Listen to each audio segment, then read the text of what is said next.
Öksürük, solunum yollarında bir sorun olduğunda ortaya çıkan doğal bir savunma mekanizmasıdır. Farklı nedenlerden kaynaklanabilir ve genellikle vücudu solunum yollarına kaçan yabancı maddelerden, tahriş edici maddelerden veya enfeksiyonlardan korur. Öksürük birçok farklı nedenden dolayı ortaya çıkabilir. Enfeksiyonlar, grip, soğuk algınlığı, bronşit, zatürre gibi üst solunum yolu enfeksiyonları öksürüğe neden olabilir. Sigara kullanımı, sigara dumanı solunum yollarını tahriş edebilir ve kronik öksürüğe yol açabilir. Astım, solunum yollarının daralmasına ve öksürük ile birlikte nefes darlığına neden olabilir.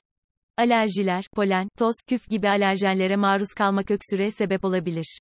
Reflü, mide asidinin yemek borusuna geri kaçması, reflü, öksürüğe neden olabilir. Solunum yolu tahrişi, kimyasal maddeler, toz, kirli hava gibi solunum yollarını tahriş eden faktörler öksürüğe sebep olabilir. İlaçlar, bazı ilaçlar öksürüğe neden olabilir veya öksürük yan etkisi olarak ortaya çıkabilir. Eğer öksürük uzun süre devam ediyorsa veya şiddetli bir şekilde seyrediyorsa, mutlaka bir doktora danışmak önemlidir. Özellikle kanlı öksürük, nefes darlığı, göğüs ağrısı gibi belirtiler varsa acil tıbbi yardım alınmalıdır.